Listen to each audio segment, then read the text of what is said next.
Halo, selamat siang semua. Terima kasih sudah join di live FKP siang hari ini. Ini baru kali kedua saya hosting di live, jadi mohon maaf bila masih ada kekurangan. Kita sedang menunggu rekan-rekan dari eh, Bali untuk join.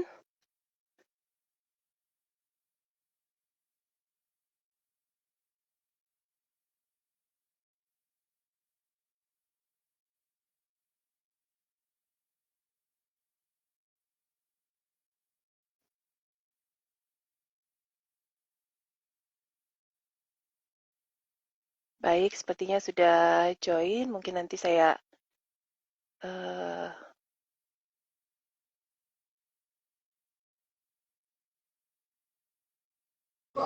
Ya tahu. Ini tim ketiga. mungkin tadi sudah dari rekan-rekan di Udayana.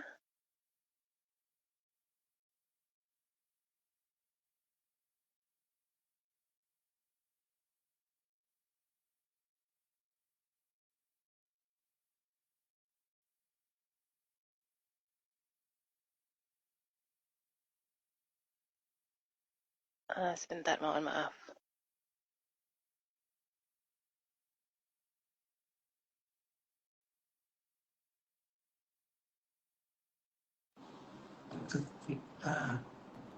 Baik, sudah ada sepertinya. Sudah Halo, siap? selamat siang. Selamat siang. Masukin masih ke sana. Beli Dede dan Mbak Yusi. Ya, Kadang-kadang selamat siang.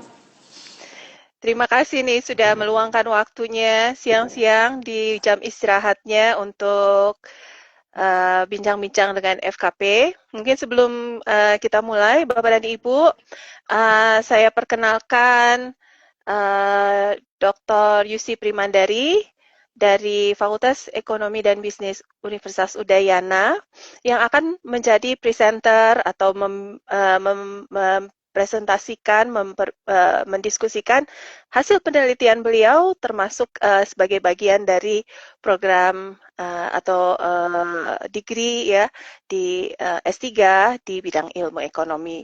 Juga di sini yang akan pemandu, jadi bukan saya. Jadi kali ini expertnya nih ternyata. Saya sudah sempat googling. Beli Dede Setiadi. Ada Dr. Dede Setiadi juga adalah akademisi di Fakultas Ekonomi dan Bisnis Universitas Udayana, tapi juga afiliasi dengan TVRI ya. Jadi yang lebih profesional dibandingkan kami di FKP. Baik, kalau begitu saya persilakan Pak Dede untuk membawakan bincang-bincang siang hari ini terkait tentang ketimpangan ya di Provinsi Bali, urban versus rural atau perkotaan dan pedesaan. Silakan. Oke, terima kasih. Suara saya terdengar dengan jelas kah? Jelas. Jelas, oke. Terima kasih banyak sebelumnya kesempatannya dari FKP yang hari ini menginisiasi satu acara yang keren banget karena kalau kita lihat dari topiknya ketimpangan ini kan ada di sekitar kita nih. Nah, sekarang kita akan coba bahas lebih dalam lagi kira-kira seperti apa sih ketimpangan itu dan narasumber hari ini yang cantik luar biasa Dolan Jamila itu kan ya Mbak Yusi. Ya, Kebetulan penelitian di disertasi ya. disertasi betul. Kontribusi ya? Jadi datanya masih 2018. Cuma saya tambah sama SNM. Oke, jadi bisa lah menggambarkan secara general. Ya, Gitu betul. ya. Tapi benar nggak sih kalau kita dengan perspektif orang ya tentang kalau kita berbicara kesejahteraan, terus banyak tuh orang-orang akhirnya melakukan mobilisasi, pindah, urbanisasi, mau pindah kerja ke kota dong, karena katanya kalau kerja di kota itu lebih sejahtera daripada hanya kerja di desa gitu. Kira-kira gimana sih sebenarnya perspektif itu kalau dari kacamata ya Mbak Yusi sendiri? Jadi kan kemarin penelitian saya itu pada Susenas ya, Kak Desi, sama kali Kak Dede ya. Jadi saya nggak mau serius nih, kita mau santai aja. Jadi saya nggak ngebahas hasilnya secara statistik gitu ya. Dan cuman yang saya dapat bagian-bagian unik yang saya dapat dari hasil penelitian ini. Oke, kita disclaimer dulu nih sebelum lanjut. Ya. Saya pakai data Susenas, tapi pendekatan adalah pengeluaran. Kita ngomongnya tetap ketimpangan pendapatan gitu ya, tapi pendekatannya adalah dari proksi pendapatannya adalah pengeluaran. Karena dalam data Susenas itu pengeluaran itu sebagai proksi yang dianggap sebagai hal yang masuk akal. Karena orang nggak akan mau jujur tentang pendapatannya, tapi dia akan cerita pengeluarannya. Ya. Itu yang biasa terjadi gitu ya. Nah, kenapa orang lebih banyak pindah dari desa ke kota? Karena itu kota punya magnet. Ya kan, paling Kak Dede ya, Dede orang pendudukan ya, saya tahu banget ya. Jadi kota itu punya magnet. Jadi setiap orang akan berpikir bahwa nanti dia akan mendapatkan pendapatan yang lebih tinggi di kota. Mereka pergilah dari desa ke kota. Sehingga secara ekonomi, secara teori, aglomerasi yang berlebihan, mereka pindah dari desa ke kota. Desa dibiarkan begitu saja. Terlihatnya kan desanya akan tertinggal dan miskin. Tapi kembali lagi, saat kota menerima orang yang masuk terlalu banyak, ternyata daya tampungnya tidak sesuai, justru masalah muncul juga di kota. Iya, benar. Jadi itu tuh kayak mata pisau yang menyakitkan ya buat generasi kita gitu ya. Jadi mereka akan berpikir bahwa tinggalin aja desanya, kita ke kota. Padahal kalau dia bisa mengembangkan diri dan kemampuan di desa, mungkin desa bisa menjadi kota yang akan maju gitu. Karena kalau kita lihat desa di Bali nggak desa-desa banget ya. Kalau kita lihat desa di Bali itu nggak desa-desa banget. Bahkan kalau kecuali kita masuk ke daerah wilayah-wilayah yang masuk secara ekonomi PAD-nya rendah. Tapi secara kualitas destinasi pariwisatanya dia tinggi. Atau artinya memiliki kualitas dari destinasi kembang gitu kan. Gaji yang besar, dia sejahtera, tapi dia lupa ada pengeluaran yang besar juga di kota. Apalagi migran ya, dia nggak pulang pergi, dia harus ada kos, dan biaya-biaya lainnya yang harus dia keluarkan di kota. Gitu Pak Dede. Belum lagi rebutan yang harus dikirim kalau itu dan masih ngirim dua dapur loh ya. Jadi sebenarnya ini masih abstrak ya kalau orang bilang kesejahteraan orang yang hidup di kota itu lebih tinggi daripada kesejahteraan orang yang hidup di desa. Itu sebenarnya masih abstrak kan.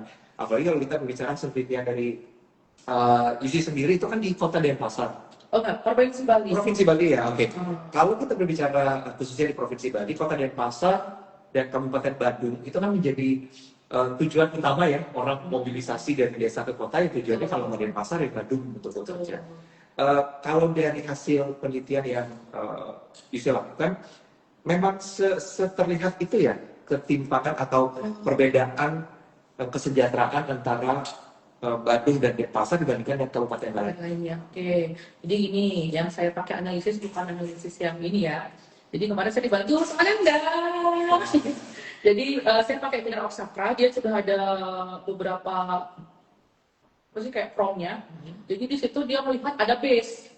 Jadi satu kota itu adalah base penelitiannya. Yang nantinya kota lain adalah seperti pembanding. Kita pakai tetap Gini ratio, kita pakai kalau secara statistik agak panjang ya itu ya. Saya hasilnya deh. Jadi waktu saya run itu data, saya run dia desa kota, Sarbagita, Sarbagita, perbedaan kepala rumah tangga, migran, kemudian tingkat pendidikan, sama jenis kelamin kepala rumah tangga. Sebenarnya ada status pernikahan juga, tapi saya bahas semuanya sih pada dasar saking gabutnya gitu, semua saya bahas. Jadi hasilnya Anda semua keluar saya bahas. Ya. Nah, kita mulai dari itu dulu deh. Jadi perbedaan antara kabupaten Sarbagita ya yang dipisahkan ya. Sarbagita. Nah, ini tuh agak ini ya. Kemarin sempat muncul pertanyaan saat penguji saya bertanya kenapa tidak mengambil Badung. Jadi saya itu adalah salah satu pengikut Akita. Akita? Iya, Akita itu seorang peneliti dari Jepang yang dia ambilnya di komposisi selalu dan di ketimpangan dan dia sponsornya ke pendidikan. Tapi rumah tangga. Di rumah tangga. Terus abis itu saya ambil dari dia, saya coba untuk membagi Sarbagita dan Sarbagita. Pasti Kalau kita lihat bagian Sarbagita dengan Sarbagita itu pasti timpang. Iya. Tapi yang uniknya, saya bisa sedikit nih yang ininya ya, hasilnya yang Sarbagita dan Sarbagita. Tapi uniknya kalau kita lihat secara garis besar, kondisinya di Sarbagita itu kan ada Denpasar sama Badung. Base saya adalah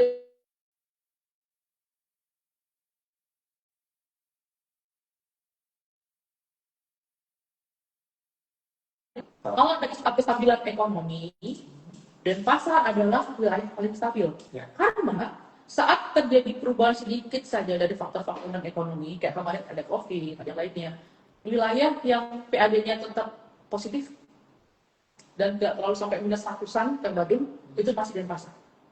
Karena Denpasar itu adalah ibu kota, pusat pemerintahan. Jadi konsepnya gini, orang dari manapun larinya ke Denpasar. Ngurus bisnis lari ke Denpasar, ngomongin perbankan lari ke Denpasar, mau beli kain lari ke Denpasar. Anak culture pun kita nggak tahu dia ya, oke. Kita nggak tahu dia ya guys. Dan dengan culture kita kayak gitu, Denpasar itu adalah kayak mother of gitu ya, saya anggap sebagai ibunya dari para kabupaten kota lainnya. Walaupun kalau kita lihat sugar daddy-nya sih Badung. Sugar daddy sih Badung. Cuman sugar daddy yang Badung itu karena dia sugar daddy dia nggak bisa stay. Jadi dia agak goyah. Iya, stabil dia secara emosional gitu kan. Jadi Badung Denpasar yang saya pakai. Karena ya itu alasan tadi paling stabil gitu. Kemudian secara karakteristik seperti itu, kalau kita lihat nih sekarang rata-rata pengeluaran dari Sarbagita non Sarbagita, kalau kita lihat sekarang perbedaannya itu lumayan loh, 22,0%. Artinya mencerminkan konsentrasi ekonomi di kawasan metropolitan Denpasar dan sekitarnya, menjelaskan teori aglomerasi gitu. Jadi sebenarnya Bali ini fokus pertumbuhannya hanya pada Denpasar dan Badung. Oke, sebenarnya yang agak mengerikan kalau lihat baik-baik ya Gianyar. Gianyar tuh rapi dan tertata. Kalau kita lihat pergerakan ekonominya tuh dia konsisten. Karena dia punya, kalau saya lihat itu dia kayak sistem secara plan tata kota, dia punya satu desa, Ubud, dan jadi emak dari semua desa lainnya. Oke. Sedang berkembang pesat, tapi tidak terlihat juga Singaraja. Bali Pas. Ya. Karena sekarang orang pariwisata nggak lagi turunnya di Denpasar. Mereka lewat belakang, lewat Tubuhan masuk ke dalam. Berarti mereka bisa pulang lewat Tubuhan juga. Jadi nggak macetnya di Denpasar, nggak semua hotel dan restoran untuk kelompok banyak itu dipakai di Denpasar lagi. Sudah ada di Bali Pas. Nah, hal ini tuh menunjukkan bahwa iya dong, jelas timpang dong. Karena penggabungan Sarbagita itu udah jelas-jelas. Sarbagita Denpasar, Badung, Gianyar, Tabanan. Even Tabanan kalau secara PAD dia termasuk daerah tertinggal ya. Iya, masih kecil. Iya, kenapa saya dianggap sebagai daerah masuk Sarbagita? Karena dia stabil. Dia lumbung beras di Bali. Gak tahu sekarang nih ada yang model itu nggak? Green economy. Kira-kira Tabanan itu masih bisa layak nggak disebut sebagai lumbung beras Bali gitu ya? Habis itu secara koefisien Gini ratio juga bahwa Bali itu kategorinya timpang moderat sampai tinggi, medium to high. Karena yaitu Bali adalah sebuah daerah yang bergerak sangat cepat lewat pariwisata. Jadi kayak harga emas yang Bali itu tiba-tiba tinggi, tiba-tiba ada COVID, ada apa, tiba-tiba turun. Jadi fluktuasinya tuh lumayan karena yaitu Bali itu bergerak sangat cepat dengan sektor pariwisata, tetapi sektor lainnya kayak pelan-pelan banget ngikutinya. Jadi waktu ada hentakan perekonomian, tiba-tiba dia drop gitu. Kayak anak gadis baru dewasa lah ya saya bilang ya. Iya benar-benar. Gitu. Artinya ini sebenarnya isu yang sudah dari dulu dibahas ya. Artinya pemerataan pembangunan khususnya sektor-sektor tertentu itu kan berfokus hanya di Badung, Denpasar, dan apalagi Badung yang memang sangat spesifik ke sektor pariwisata. Dan ketika ada bencana dia jatuh gitu ya. Nah, kembali lagi apakah artinya lokasi ini sangat berpengaruh ya terhadap kesejahteraan masyarakat yang ada di daerah tersebut. Misalnya di Badung, walaupun ya kayak tadi dibilang agak rintik, agak tidak stabil, tapi kesejahteraannya apakah lebih tinggi memang dibandingkan dengan kabupaten-kabupaten lain? Lokasi itu benar-benar berpengaruh berarti. Kan karena kita berhubungan dengan kalau apa ya bahasa manajemennya kayak saluran nggak ngatur barang kemana gitu ya, logistik. Ya, logistik distribution.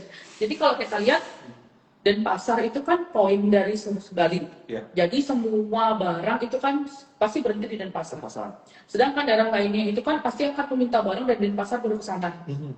Kenapa dikatakan Denpasar itu lebih baik gitu ya, kan lebih tidak timpang gitu ya?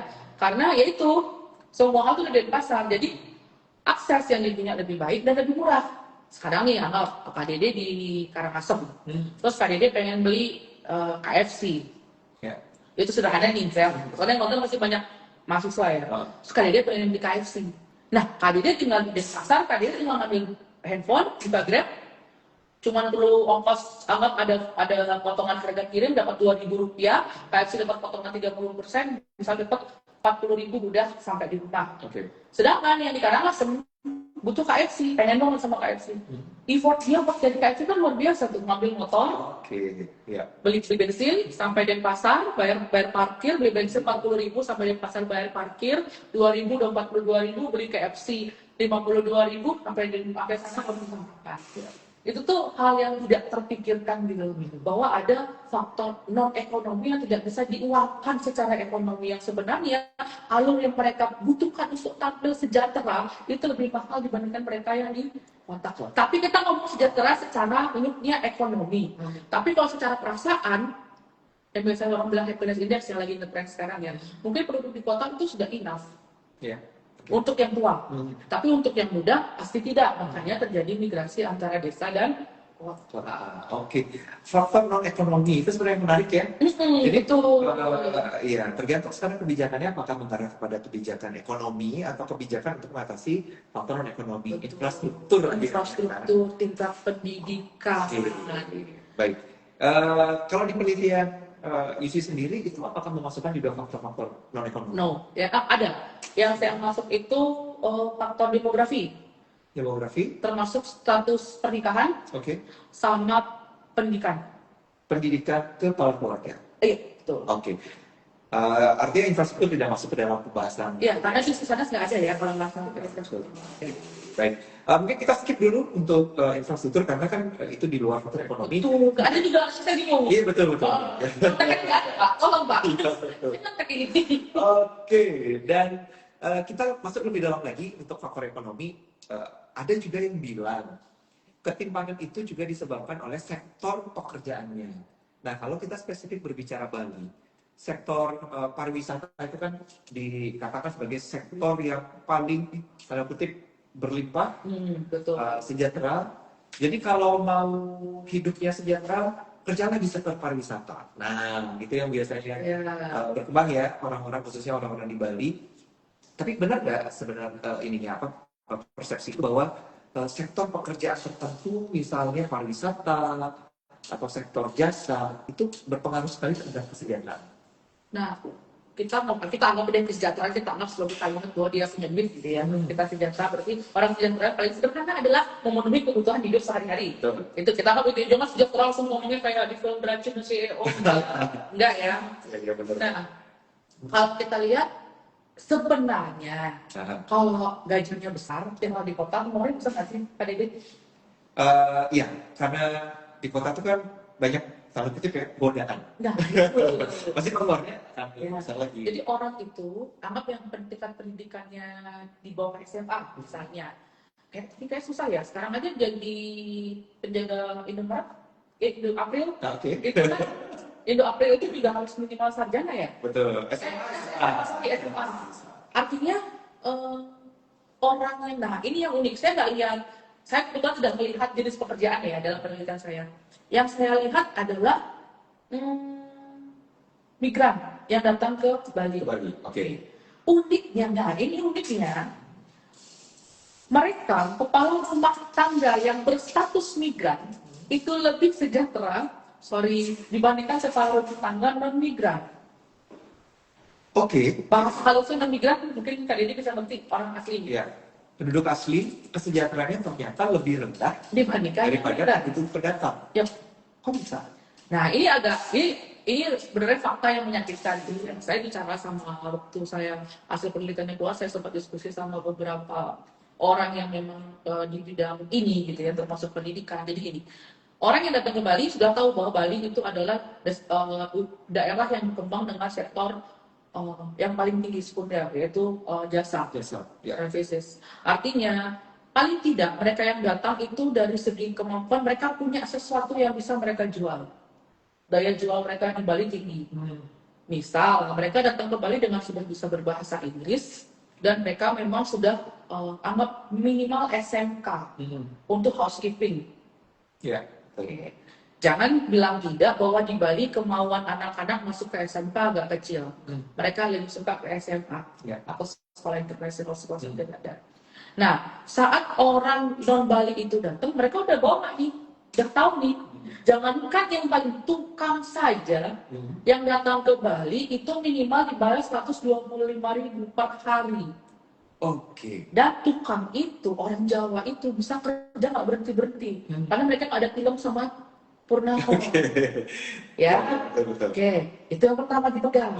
Yang kedua, ternyata yang buat saya shock juga, udah dia adalah migran, tingkat pendidikannya jauh lebih baik. Oke, karena orang yang mau masuk ke Bali nggak mungkin mereka nggak mikir kalau saya nggak berpendidikan saya nggak dapat kerja, karena sektornya services artinya ada syarat-syarat yang harus dipenuhi berapa uang yang saya mau, teknologi saya besar, salary saya mau sekian puluh juta berarti saya bisa ini. Sedangkan orang Bali yang terlena dengan sektor pariwisata itu punya kebiasaan, ini tuh saya tanya sama salah satu orang adat di Kuta gitu ya, saya ngobrol sama saya bilang, Bli, kok gini hasilnya gitu, dan beliau seorang yang politikus, dia bilang gini, dan itu saya masukkan juga ke disertasi saya, cuma saya buat bahasa lebih halus. Jadi orang Bali yang orang tuanya punya old money, seorang old money, yang mereka adalah orang yang memang kaya dan hebat dari sektor pariwisata, akan membuat anaknya seperti orang tuanya. Itu yang pertama. Yang kedua, akhirnya anaknya akan dibilang, udah nggak usah kemana-mana, kamu lanjutin aja. Bapaknya misalnya punya 10 resort, 10 hotel, 10 kos-kosan gitu ya. Tapi bapaknya lupa, pola pikir bapaknya yang hari itu akan berbeda sama anaknya 20 tahun lagi. Saat itu nilai uang bapaknya 1 miliar sama 1 miliar waktu anaknya gede itu udah beda. Anaknya beli Pajero aja udah uang 1 miliar bapaknya kelong gitu kan. Kemudian saat dibangunlah resort besar, pendidikan orang asli kita tidak tinggi, akhirnya orang asli itu biasanya akan minta pekerjaan housekeeping atau security. Security. Jadi dia akan minta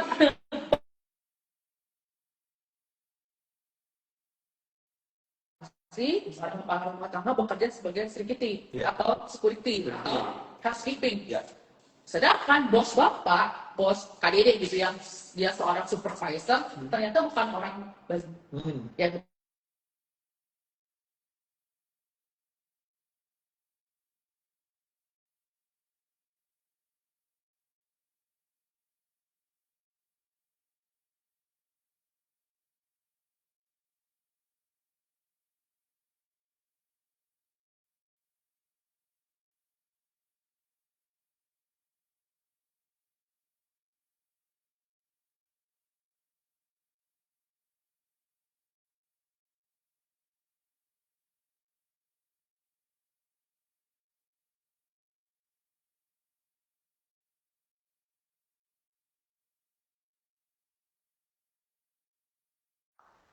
Mohon maaf, tadi sepertinya terputus ya.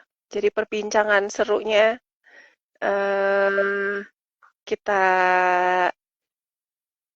rehat dulu sedikit sambil menunggu untuk join kembali.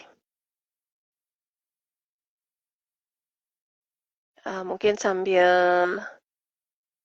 menunggu, saya undang bila ada yang ingin bertanya, silakan menuliskan di kolom komentar.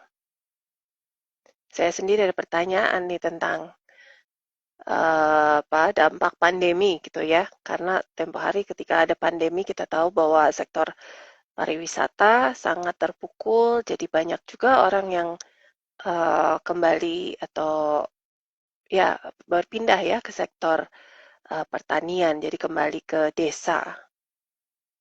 Mungkin kita tunggu untuk join kembali.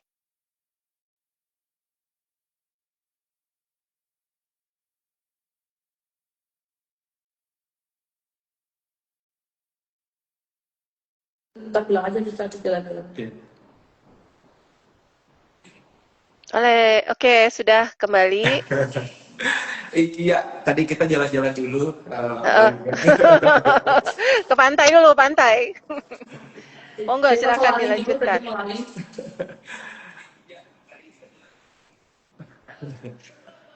Oke, jadi kita lanjut lagi ya.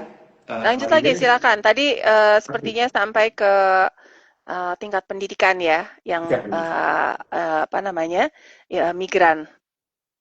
Oke, kita lanjut lagi dan benar kata Mbak Lidi tadi kalau ada teman-teman yang lagi join live ini, boleh sekalian kalau mau tanya buat Mbak Uci, boleh. Tanya jangan susah-susah, nanti saya nyeblak loh. Kita sudah jawab loh. Oke, kita tadi sampai di tingkat pendidikan. Ternyata tingkat pendidikan juga berpengaruh terhadap tingkat kesejahteraan ya. Iya. Tapi generasi sekarang ya kita tidak ya mungkin ini masih oknum ya. Masih oknum. Ya, jadi nggak. Saya nggak berani ngomong gini general ya. Saya masih ngomong oknum karena hasil sosialisasi nggak bisa bohong datanya gitu. Ya, jadi saya cukup kaget juga. Apa ini gitu? Oh pantas gitu. Oke, ternyata ada korelasinya ke sana. Iya.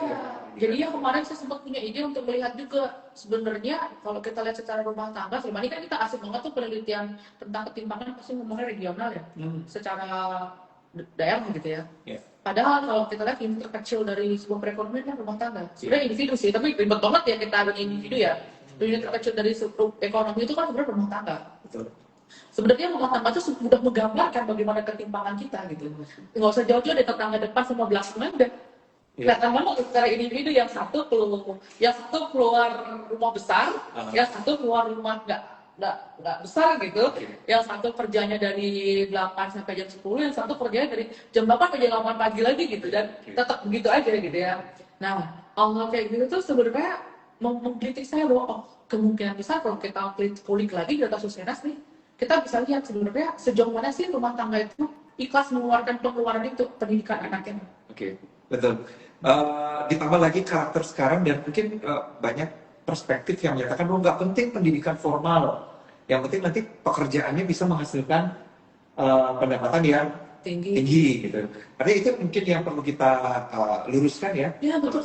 Persepsinya bahwa pendidikan formal bukan hanya sekedar tentang gelar gitu ya, tapi tentang bekal ya. Jadi investasi sama ketika kita keluar uang untuk membangun sebuah usaha, begitu pula ketika kita mengeluarkan uang untuk pendidikan. Betul. Jadi salah satu kebijakan yang nanti mungkin bisa Yusi tawarkan adalah bagaimana membuat masyarakat itu kembali memfokuskan kepada bahwa tingkat pendidikan itu penting. Ya. Adalah investasi untuk masa depan gitu ya.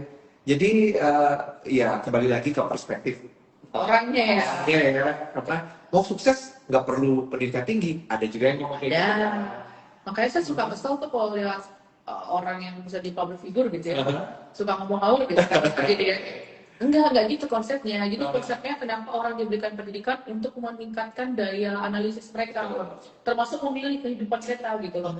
Saat manusia itu tidak memiliki kemampuan analisis yang baik, biasanya dia akan terlihat semu bahagianya.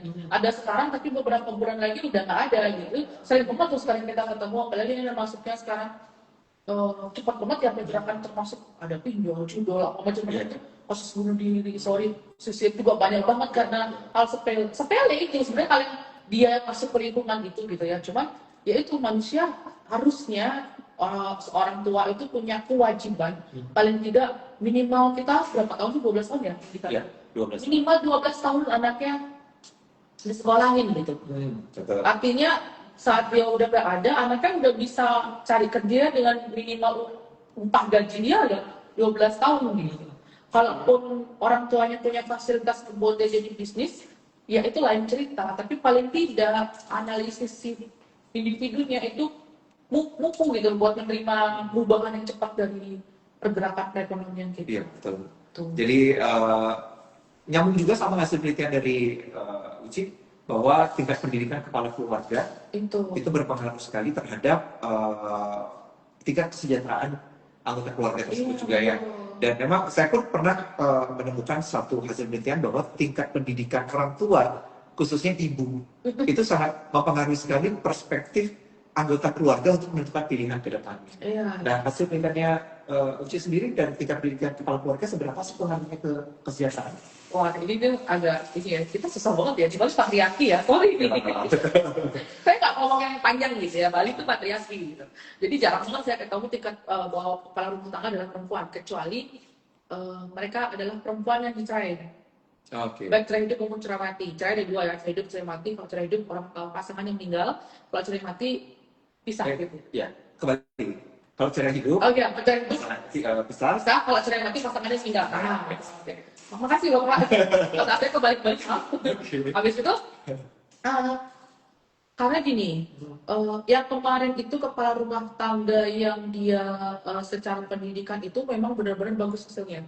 Semakin tinggi pendidikan kepala rumah tangga, ketimpangan rumah tangganya semakin rendah. Baik within grup atau between. Jadi bagi dalam grup yang kita melihat, misalnya dalam grup satu kita dan kedua kita, atau antaranya itu sama-sama bagus. Nah, berarti masih tetap pendidikan adalah bagaimana membangun human resource berarti ya. Karena pertumbuhan itu kan nggak cuma serta-merta tentang investasi. Salah satu investasi yang Indonesia punya adalah manusia.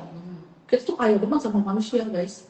Orang sebelum kita jangan kayak Jepang sama Korea yang tiba-tiba udah nggak ada manusianya sampai mereka bingung cari manusia di mana gitu ya. Kemudian yang uniknya, nah di sedikitnya si kepala rumah tangga perempuan ternyata kepala rumah tangga perempuan yang hanya 11% itu mencerminkan modernisasi dan independensi ekonomi. Artinya? 11% rumah tangga perempuan itu adalah perempuan-perempuan hebat yang stabil secara ekonomi dan mandiri. Karena tingkat pendidikannya? Tidak berbicara tingkat pendidikan. Tidak berbicara besar. Karena ternyata akhirnya kita masuk ke sekolah perempuan. Perempuan akan melakukan apapun untuk bertahan hidup buat anak-anaknya. Kalau kita baca buku psikologis ya, banyak banget di buku-buku dan pengalaman hidup. Pengalaman hidup berat. Akses ekonomi di kota untuk perempuan lebih baik. Akses ekonomi di kota. Contohnya kayak gimana akses ekonomi? Sekarang sudah banyak lembaga-lembaga kredit itu memberikan kredit untuk perempuan. Karena yang memegang UMKM di kota Denpasar itu lebih banyak perempuan. Terus yang kedua, hal itu secara finansial membuat itu perempuan mandiri. Dan ternyata banyak perempuan di kota Denpasar itu widow adalah perempuan yang suaminya meninggal adalah PNS yang menyisakan uang pensiun. Atau perempuan yang dicerai dengan keluarga suami yang kaya. Atau yang ketiga perempuan yang memilih tidak menikah. Ini banyak banget loh. Sekarang banyak banget perempuan-perempuan yang lebih memikirkan karir dan stay hidupnya dibandingkan memulai pernikahan. Itu fenomena menarik yang ini kita bisa cek ini. Yang mungkin bisa jadi inspirasi buat teman-teman yang lagi join live untuk diteliti ke depannya. Ternyata perkembangan zaman membuat khususnya wanita lebih memilih untuk karir daripada melanjutkan keturunan. Tapi balik lagi kalau korelasinya tadi ke budaya patriarki yang memang perempuan itu nggak diharuskan, tapi yang diharuskan ke melanjutkan keturunan adalah laki-laki. Bisa aja korelasinya ke sana, sehingga perempuan punya lebih luas untuk karir. Makanya ada istilah laki-laki tidak bercerita kan? Iya kan. Jadi Bali ini sebenarnya lagi darurat laki-laki yang stres karena patriarki. Kalau kita lihat secara garis besar nih ya, Kak Yudi. Jadi sebagian besar orang lupa bahwa laki-laki itu kayak ditempa gitu loh. Kamu harus A, B, C, D. Padahal secara manusia laki-laki sama perempuan sama-sama punya badan constraint gitu. Sama-sama punya garis anggaran gitu kan ditambah oleh ekonomi gitu ya. Nilai maksimal kita untuk menerima cobaan dan berusaha untuk badannya gitu. Dan di Bali itu ada satu hal yang menurut saya tuh unik adalah perempuan Bali itu bukan perempuan yang nata imo. Coba lihat di rumah tangga rata-rata perempuan Bali pasti bekerja. Ya, mandiri ya. Mandiri. Entah di UMKM, aku nggak bisa diem. Ya. Tangga saya dia perempuan yang katanya ibu rumah tangga, tapi tiap hari ada yang dibuat pesanan lah, buat ini lah, tiba-tiba ada jadi pelukis lah, tiba-tiba jadi ibu-ibu FB Pro lah gitu kan. Sekarang lagi banyak ya, kayak FB Pro gajinya gede banget. Seperti ibu nggak bisa diem nih kalau nggak keluar rumah kayaknya. Itu bukan FB Pro itu. Kenapa saya harus berpikir jadi ibu FB Pro? Oke, ya jadi kembali lagi perspektif juga mempengaruhi akhirnya tingkat kesejahteraan seseorang gitu ya. Persepsi. Betul. Persepsi. Oke, kita kembali lagi ke masalah ketimpangan. Hasil penelitian, apakah ada menemukan di kawasan-kawasan tertentu tingkat kesejahteraannya itu dipengaruhi oleh apa yang menjadi sektor utama di lokasi tersebut. Misal nih, ketimpangan kesejahteraan antara Kabupaten Bandung dengan kesejahteraan antara tetangganya Bandung misalnya Gianyar, ya. Apakah dipengaruhi karena sektor pekerjaannya, sektor usahanya yang di sana? Betul, ini dulu juga kan di sini. Jadi saya ketemu tuh orang taunya Bandung, itu orang taunya Kutek. Iya. Orang nggak tahu ngomong itu Bandung. Oke. Ya kan? Ya. Oh kan? Bahkan di dalam satu kabupaten ya, berbeda daerah. Jadi kemarin saya sempat orang Bandung, saya suka keren sama orang Bandung ya, orang Tatar. Jadi waktu saya bilang, itu kan kalau saya pikir Badung oke banget sih, nggak mungkin ada timpang. Tapi dulu saya bilang, Badung itu yang kelihatan bagus, Badung yang utara. Terus utara selatan ya? Selatan ya, oke. Maaf, saya Sudah kebalik ya. Bukan ada semuanya. Jadi Badung selatan itu kan ada Kuta, ada Jibar dan lain-lain. Bedang utara, ada Mengui, Sibang itu masuk Badung. Biar semua ya, itu ada daerah itu. Beda tuh Pak. Iya, betul. Coba deh Kak dia lihat. Contohnya Lampung. Gemerlap di Badung Selatan, sama Badung Utara. Itu nggak usah jauh-jauh, siapa rumahnya ditumpuk. Dapat bypass. Dan pasar terang benderang tinggi. Masuk sisa lain, gelap. Belum dibawa lagi, kulit. Kalau Gianyar juga Gianyar lampu di mana-mana. Masuk Gianyar yang agak dalam, Ubud dan sekitarnya agak redup. Masuk Gianyar yang dalam, udah orang takut ya. Masuk daerah Pertamina juga gitu. Itu kayak tanda sederhana bahwa kalau kita lihat di sebelah aja itu belum sejahtera, maksudnya belum rata pemerataan. Maka selalu bilang, kan kita selalu ngomong wilayah, membandingkan wilayah A sama wilayah B. Nggak usah jauh-jauh, rumah tangga aja deh. Sebelah rumah sama sesetan deh. Sesetan tuh ada banyak ya. Anjir, sesetan kan terkenal apa? Panjer. Iya. Ya kan? Denpasar Selatan terkenal Panjer. Selatan Panjer. Sesetan. Sesetan tuh semuanya jalan gitu. Sidokarya juga Denpasar Selatan. Ya kan itu aja beda banget. Bahkan di salah satu daerah di Sesetan ada dulunya adalah tuan tanah. Ternyata sekarang dia penerima beras Raskin. Yaitu karena infusi lahan. Mereka jual lahan, tapi tidak disimpan untuk hidup masa tua. Saat tua mereka justru tidak sejahtera. Sama kayak gitu banyak banget di perkotaan. Waktu kemarin sih saya nggak sejauh itu ya. Saya masih kemarin penelitian saya itu masih sederhana sih namanya, masih statistik banget gitu. Kemudian di iseng nih, saya kemarin habis latihan gitu kan SLR, saya mendadak bisa gitu kan. Saya ini nih sempat cari gitu ya. Jadi saya masukkan, kemarin saya pakai Prisma. Nah, di SLR itu, saya nggak tahu nih, kemarin itu kalau masuk 2.000 sekian tulisan. 2.000 saya mungkin kali ini tahu ya, kita latihan bareng, kita kompres lagi. Sampai akhirnya saya dapat 50 penelitian, kurang lebih. Di situ tuh ada database kita pakai Scopus, WOS, sama Sinta. Kita pakai Urban Rural, ya jelas nggak usah saya jelaskan yang itu. Kemudian hasil pencariannya itu di 1.207 sampai kita ketemu di final inclusionnya itu 67 paper dengan analisis WOS Schemer yang saya pakai. Nah di sini itu kita pakai jadi 3 cluster. Cluster pertama ada education, human capital, schooling, literasi dan skill premium. Kemudian yang kedua ada si analisisnya blended Osaka, demand position, gap wage gap, explain, unexplained, kemudian ada tentang metode statistiknya, dan cluster ketiga itu ngomongin urban rural, regional disparity, sama migration. Temuannya sama loh. Yang saya temukan bahwa education itu tetap sebagai faktor penentu penyebab ketimpangan. Saat saya pakai analisis saya kayak semua penelitian orang mengatakan bahwa yang pertama penyebab ketimpangan itu adalah tetap education. Education adalah link strike yang paling kuat dan itu sekitar 578 jurnal yang sekarang random itu menyebut bahwa ketimpangan itu terjadi karena education. Iya. Oke. Kemudian ada yang beriak dari shift dari makro ke mikro. Jadi kan awalnya perekonomian kita sedang berkembang, itu pasti akan berbicara tentang banyak orang.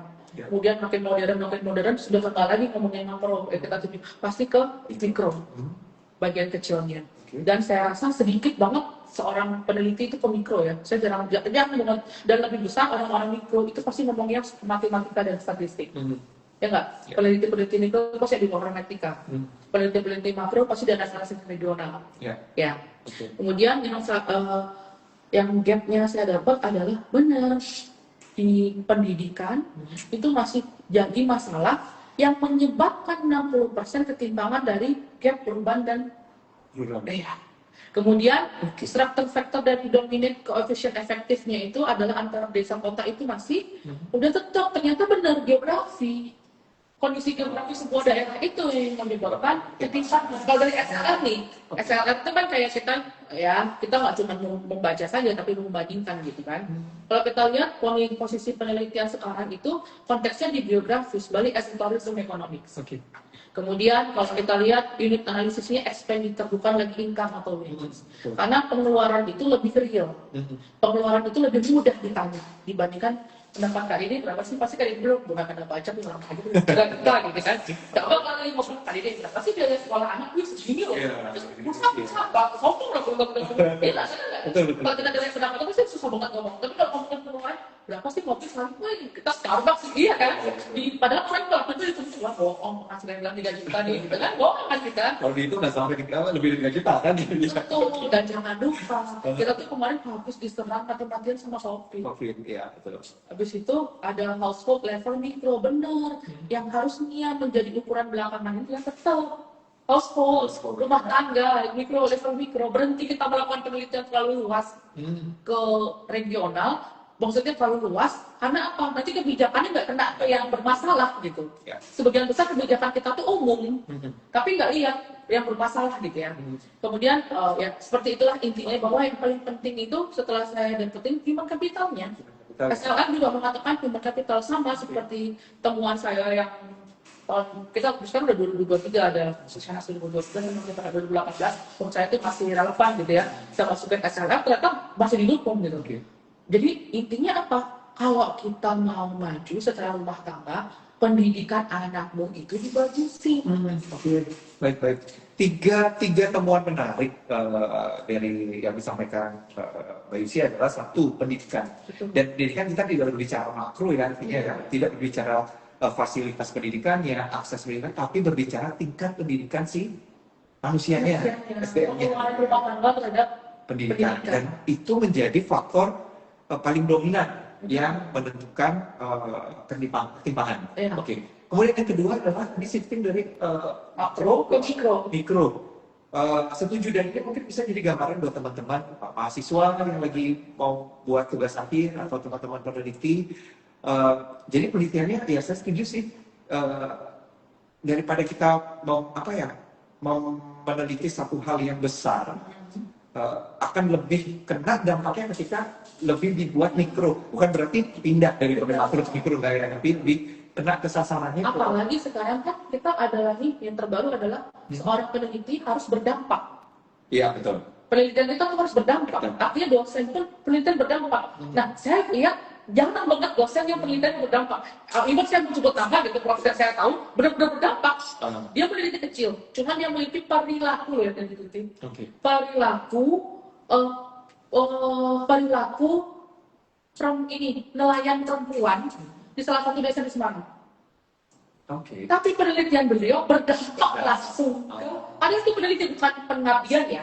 Itu penelitian, tapi penelitian berdampak, dia benar-benar berdampak gitu.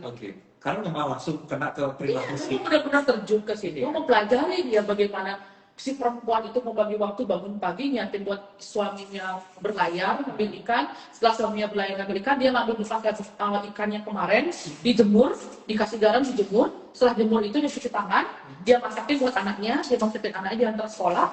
Habis itu anak sekolah dia lanjutin lagi ngerapiin itu sama ngebersihin jaring suaminya. Nanti jam anaknya pulang sekolah, dia jemput anaknya pulang sekolah, suaminya datang, dia udah selesai masak. Oke. Itu berapa pekerjaan kalau kita hitung di puasa, itu berapa duit itu kita keluar, tukang masak, tukang antar jemput anak, ya enggak? Iya betul. Tukang nyuci satu lagi. Oke. Dan yang ketiga terakhir yang menarik adalah bukan infrastruktur, geografi. Iya. Nah, ini memunculkan satu pertanyaan baru. Selama ini pembangunan di satu daerah itu kan berorientasi kepada pembangunan yang berbasis berorientasi wilayah ya, Iya, kewilayahan. wilayah. Jadi RT RWP gitu Iya, istilahnya. Indonesia Benar ya, tata ruang, tata wilayah. Jadi pembangunan yang berorientasi wilayah artinya itu bisa dikatakan menjadi salah satu penyebab adanya ketimpangan nggak sih? Betul. Jadi gini Kak Didi, ini saya ngomongnya selalu mikro ya. Jadi awal itu sama makro nih, tapi bangga banget tuh, faktor-faktor yang mau gitu. Nah, belakangan kan mungkin ada yang mau teman-teman tahu saya nggak bisa diem ya. Saya nggak bisa diem. Terus saya kemarin lihat tuh salah satu wilayah Karangasem. Ya, kebayang nggak Bali yang hingar-bingar pariwisatanya luar biasa. Ternyata di salah satu desa di daerah saya lupa, bukan, daerah paling ujung. Dia itu masuk daerah Buda, kayaknya agak daerah sekitar, mungkin agak sedikit, agak masuk ke dalam. Akses ke sekolah ke sana itu harus pakai minimal mobil SUV off-road. Oke. Dan motor yang dipakai motor 2 tak. Kalau pakai motor meeting nggak akan masuk. Dan pakai Neo Cargo itu bisa naik. Neo yang tangan itu naik. Oke. Dan akses ke sana itu ada SMP, SMA, SD. Jadi kebayang nggak secara geografi ini? Geografi Bali itu susah banget loh ya. Kalau kita mau sebagai petualang, Bali itu susah banget geografisnya. Wah, jadi bayangin aja kita mau pulang ke Kelungkung aja kita lewatin 1 jam ya. Sedangkan kalau orang di Jakarta juga bangun lewat tol sampai. Kita mau pulang ke Singaraja itu perlu makannya udah kayak mau perang gitu. Dan lewatnya 2 jam, belum banjir nanti di Pancasari. Ya nggak? Nah, itu yang terjadi yang saya lihat adalah, ini bukan masalah infrastruktur lagi. Jadi pemerintah harus belajar tentang mengenal dengan baik kondisi geografis daerahnya sendiri. How to prepare hal yang tepat buat mengantarkan si daerah terpencil sama kota. Gimana caranya yang terpencil itu dapat pendidikan sama yang kota.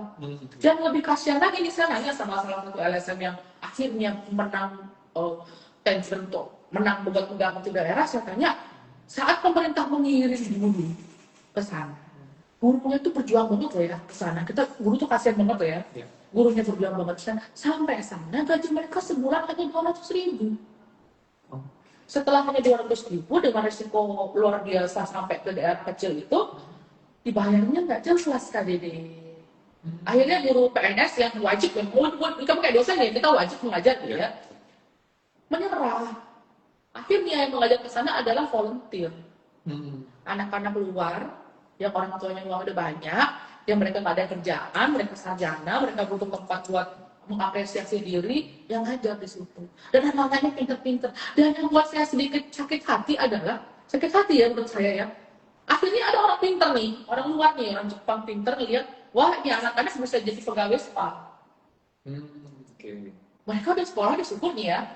Ada banyak yang nggak lanjut. Karena di dunia itu kerja di Jepang. Karena ada anak yang pakai sepatu bagus. Saya lihat, sepatunya bagus itu pas saya tanyakan. Itu berarti kakaknya udah berangkat ke Jepang. Dulu cuma sekolah sampai kelas 2 SMA, berangkat ke Jepang.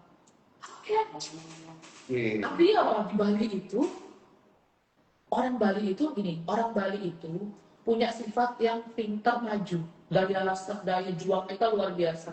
That's why kenapa pemerintah, dengar kan kemarin Kementerian Transmigrasi pengen bawa orang Bali transmigran lagi. Tahu kenapa? Karena wilayah-wilayah transmigran yang banyak orang Balinya, wilayahnya rapi, bagus, gitu. Dan itu membuat kenapa kita transmigran lagi. Terus saya bilang dengan kencang, nggak boleh, gitu. Jangan kalau kita dibawa transmigran, kita keluar orang lain masuk ke sini, pas kita pulang kita asing. Kenapa nggak ada yang benar-benar padat, benar-benar rame yang dibawa gitu loh. Orang pendatang yang datang ke Bali dibawa transmigran gitu. Ya. Dan mereka mencoba hidup dari yang dipersiapkan pemerintah gitu kan. Agak aneh sih pembicaraan, cuman itu penting gitu loh. Jadi gimana sih, jangan kita yang suruh berangkat transmigran gitu. Nah, geografi itu penting, karena kadang kayak itu lucu kan.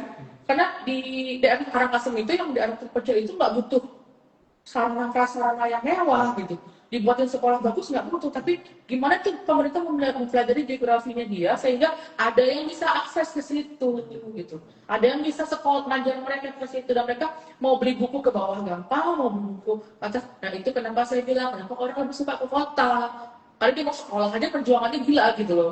Oke. Itu. Oke, kondisi geografis itu adalah faktor non ekonomi sih. Iya sebenarnya. Cuma mungkin belum mendapat perhatian yang mendalam sedalam faktor Ekonomi. Karena kita ekonom ya. Iya betul. Nah, kira-kira dari temuan ini apa sih yang bisa Mbak Yusi sampaikan atau sarankan misalnya untuk teman-teman yang meneliti, atau mungkin ada teman-teman yang bergabung ini adalah lagi membuat kajian nih, untuk kebijakan pemerintah khususnya, kayak teman-teman di LKP kan kajian-kajiannya biasanya dipakai nih sama pemerintah. Apa sih yang bisa disarankan terkait dengan temuan-temuan yang menarik itu?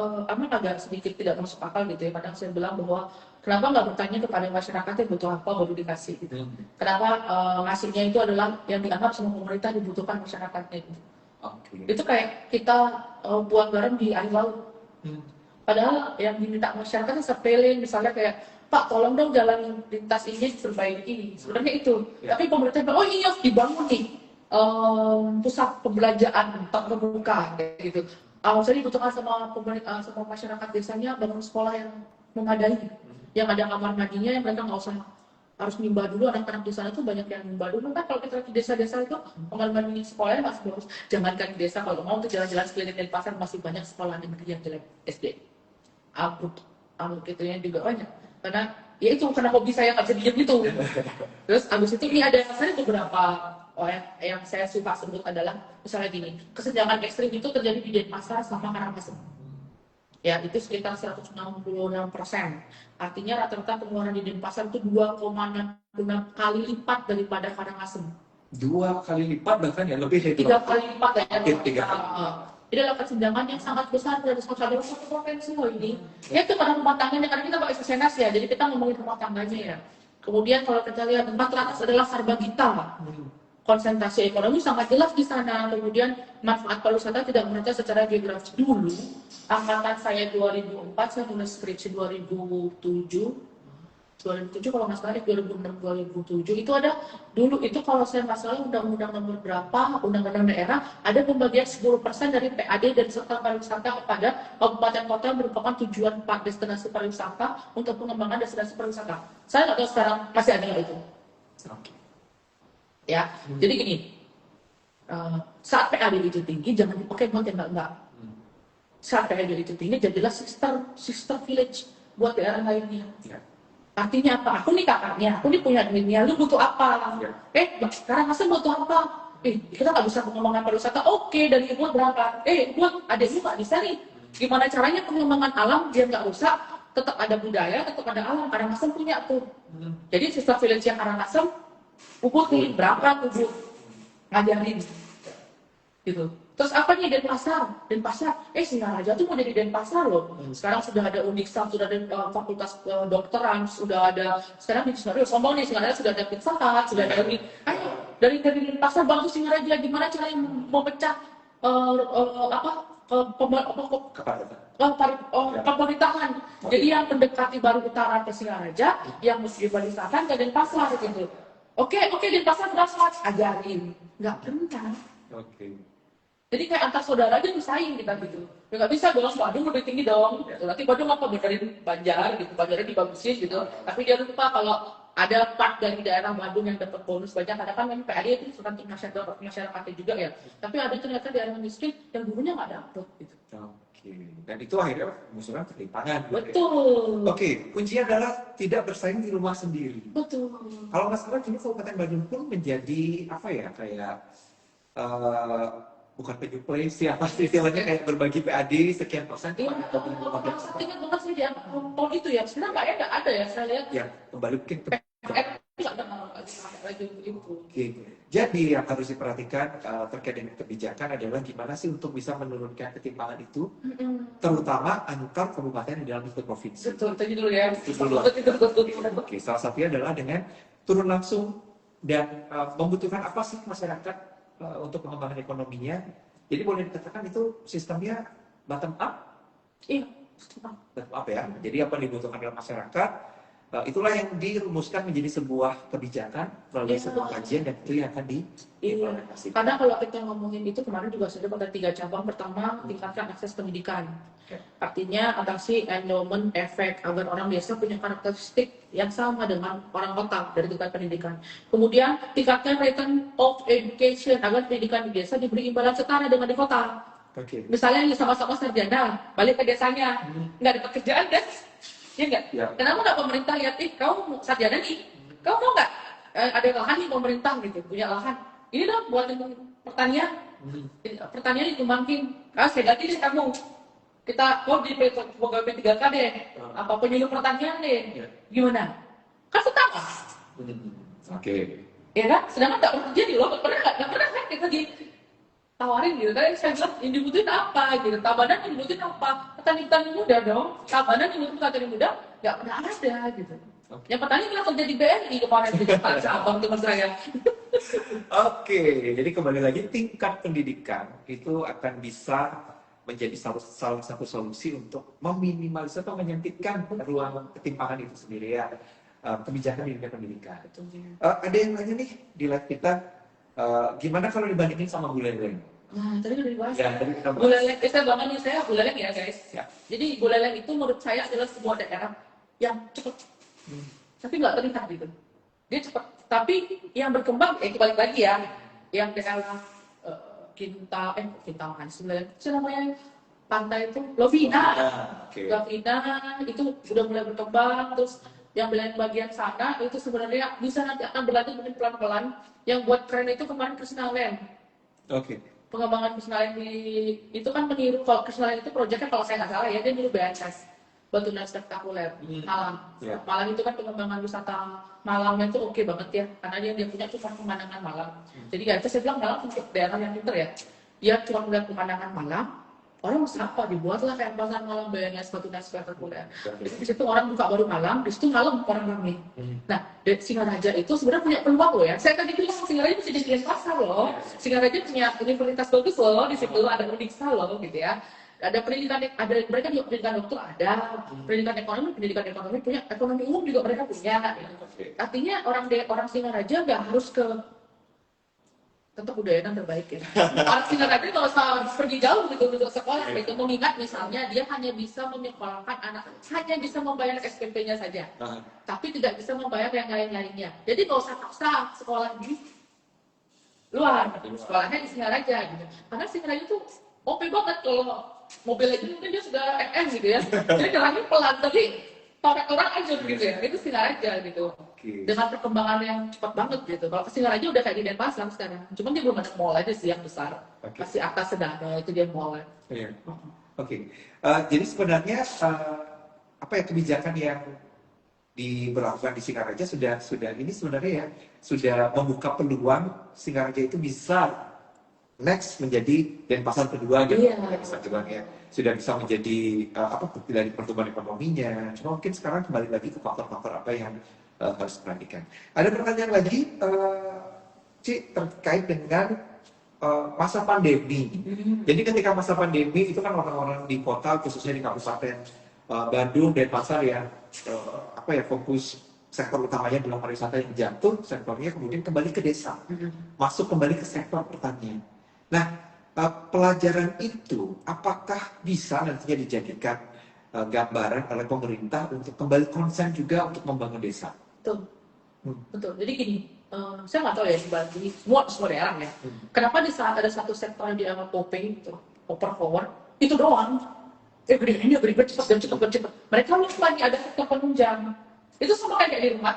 Kalau ada anak 3, anak yang paling disayang yang pertama. Kenapa yang pertama di sekolah terus? Oke. Anak kedua, anak ketiganya dapat sisa dari kakaknya gitu, kayak baju bekas gitu kan. Ya jangan gitu. Harusnya kalau memang dia lihat, oh sektor pariwisata nih, dia nggak jangan pariwisatanya dulu gitu. Bantu juga nih sama sektor-sektor lainnya. Di support juga gitu, sektor lainnya. Jadi waktu nanti terjadi, karena ngeri banget ya pariwisata, saya suka bilang sama teman-teman di pariwisata, ngeri nggak sih kalian di sektor ini? Sekarang kalian bisa bawa uang di tabungan hampir 3 digit, 4 digit gitu ya. Bentar ada COVID jilid berapa, tiba-tiba kalian drop lagi. Tiba-tiba kalian balik lagi jual siomay, tiba-tiba kalian, kenapa nggak biar tetap jual siomay aja? Tapi tetap jalan pariwisata. Oke. Kenapa nggak tetap kayak kita gitu, Oh. kayak petani, kenapa nggak tetap jadi petani aja? Iya. Tapi supaya jadi CEO gitu kan? Iya kan? Kita sembunyi Iya, ya. dia punya tanah lahan pertanian di desa, Aha. tapi di kota dia sewa mobil atau rumah atau kos-kosan. Kenapa nggak dibiarkan seperti itu? Kenapa kita terlalu asik? Oh ya udah, kita jual aja di tanah kita buat investasi sektor atau pariwisata. Padahal sektor yang paling aman dari guncangan, bahkan mungkin perang itu sektor pertanian. Pertanian ya. Sama kenapa kita nggak kembangkan sektor perikanan kita juga gitu loh. Dengan orang Bali tuh ikannya enak-enak gue. Iya, betul. Kita nyoba makan ikan itu enak, cuman ya mungkin karena kita kecil ya, tapi laut kita lumayan luas ya kalau kita lihat. Wah itu agak berat sih kalau kita ngomongin ketimpangan antar kayak ini deh. Kita orang Kelungkung ya Kak. Kak Dede ngerasa nggak sih Kelungkung tuh, orang tua Kelungkung itu cuma Kelungkung? Iya. Jadi Nusa Penida itu daerah berbeda, dan Lamongan tuh Betul. sebuah kota besar yang berbeda gitu. Padahal Kelungkung tuh Lamongan bagian dari Kelungkung kan, bukan Kelungkung bagian dari Lamongan kan. Nah, Iya, betul. itu beda banget ya. Itu kan berkembang karena pariwisata. Iya. Yang satu berkembang karena sektor non pariwisata. Pariwisata. ATMB itu termasuk. Iya. Ya. TBA. Ayo TBA. Jadi penuh nih ya yang Bali. Sama sejarah loh. Kelungkung daratan itu punya sejarah. Oke, ya jadi sebenarnya yang dituntut adalah keseimbangan Iya. pembangunan di setiap sektor. Iya. Karena ya benar sekali yang kata Uci bilang bahwa sektor pariwisata adalah sektor yang cukup rentan dari berbagai aspek, bahkan ya dan Bali sendiri sudah mengalami berbagai guncangan di sektor pariwisata, tapi sebenarnya bisa bangkit lagi gitu ya. Dan setuju sih Cik bahwa jangan mengabaikan sektor lain. Iya. Kalau bisa berjalan beriringan kenapa enggak? Iya betul. Gitu ya. Dan itu bisa menjadi gambaran bagi kebijakan pemerintah ke depannya Betul. yang tidak hanya berfokus pada satu sektor saja. Oke? Ya. Nah, karena kita dibatasi waktu, ada satu pertanyaan terakhir nih untuk Uci dan juga ini yang ditunggu-tunggu sama teman-teman sebagai masyarakat umum yang apa ya, yang kita tidak bicara istilah ekonomi yang spesifik ya. Gimana sih sebenarnya masyarakat itu bisa paham atau bisa memaknai tentang kesejahteraan agar terhindar dari yang namanya ketimpangan? Jadi saya sempat baca terus semua banget ya. Saya sempat baca juga sempat diskusi sama orang-orang yang sudah freedom secara keuangan ya. Dia bilang hidup itu cukup. Karena yang berlebihan itu kadang membuat kita mengejar sesuatu yang semu. Cukup itu artinya apa? Cukup bisa bayar sekolah anak, cukup bisa makan 1 hari 3 kali, cukup bisa beli bensin. Misalnya kalau Tuhan kasih rezeki lebih itu ditabung, investasi itu sejahtera. Karena sejahtera itu rancu banget. Kalau secara ekonomi sejahtera adalah kemampuan seorang individu gitu kan. Tapi sejahtera yang Kak Dede sama sejahteranya Uci sama sejahtera orang lain itu beda. Nah jadi sejahtera itu adalah secara pribadi cukup. Sama kayak mungkin sebuah daerah sejahtera ya cukup untuk pengembangan daerahnya, cukup untuk mengatasi semua masalahnya, cukup berarti apa kelebihannya itu bonus yang dikasih sama Tuhan buat pengembangan yang lainnya. Baik, kesejahteraan adalah hidup cukup tidak hanya secara individu, tetapi secara makro juga kita berbicara kabupaten, kota dan wilayah. Bukan sejahtera bukan mengejar ya lebih tinggi gitu enggak ya. Wih keren. Mudah-mudahan ini menjadi inspirasi juga buat teman-teman yang join live ini, buat teman-teman mahasiswa, teman-teman peneliti, karena ada teman-teman kita yang peneliti juga ikut join ya. Jadi semoga bisa menjadi inspirasi untuk penelitian berikutnya dan penelitian itu nanti bisa dimanfaatkan oleh pemerintah merumuskan kebijakan yang lebih kena sasaran. Oke, itu aja mungkin. Mudah-mudahan bisa ini ya bisa semoga apa yang saya sampaikan walaupun sederhana gitu semoga masih bisa menyampaikan isi kepala saya tentang Bali gitu karena kami dari akademisi sangat berusaha gitu untuk Bali cuman seperti hasil penelitian kami cuma lewat Iya, Ya nggak sih? betul. Jadi mungkin kalau pemerintah mungkin kalau ada tips yang dari kami gitu yang sesuai bisa dipakai gitu. Oh ya, jadi kami itu harus kita Iya. sebagai peneliti ya bisa berkontribusi untuk pembangunan daerah. Gitu mungkin teman-teman. Mbak Dia, kita kembalikan deh waktunya kembali dia. Terima kasih. Aduh, saya mendengarnya seru sekali ya. Dan ternyata akar permasalahannya masih sesuatu yang klasik ya, bukan AI, bukan e-commerce dan sebagainya yang kadang-kadang apa seperti mengawang-awang ya, tapi pendidikan gitu ya, pendidikan untuk lebih menurunkan disparitas atau kesenjangan antara mereka yang tinggal di perkotaan dengan pedesaan dan terutama kalau untuk Bali ya, kadang-kadang ya siapa sih yang mungkin tidak pernah ke Bali ya? Mungkin tidak melihat hal tersebut karena hanya tinggal di kota, hanya berkunjung sebagai wisatawan ya. Jadi ternyata memang ya menarik untuk mendengar bahwa tingkat ketimpangannya itu sangat besar ya, apalagi tadi hampir 3 kali lipat ya apa namanya spending masyarakat kota berarti 3 kali lipat barang dan jasa walaupun lebih mahal mungkin ya, tapi lebih banyak barang dan jasa yang dibeli dibandingkan penduduk desa. Dan ini bahwa harus cukup ya, itu tantangan juga karena dikit-dikit udah mulai lihat lagi apa nih yang mau dibeli, apalagi di Instagram Live ya. Habis di sini nanti lihat orang beli barang baru. Baik, terima kasih sekali lagi. Mudah-mudahan rekan-rekan yang tadi ikut bisa mendapatkan insight dan juga mungkin yang mau mencari topik penelitian ya, ini masih sangat banyak aspek-aspek yang bisa diteliti.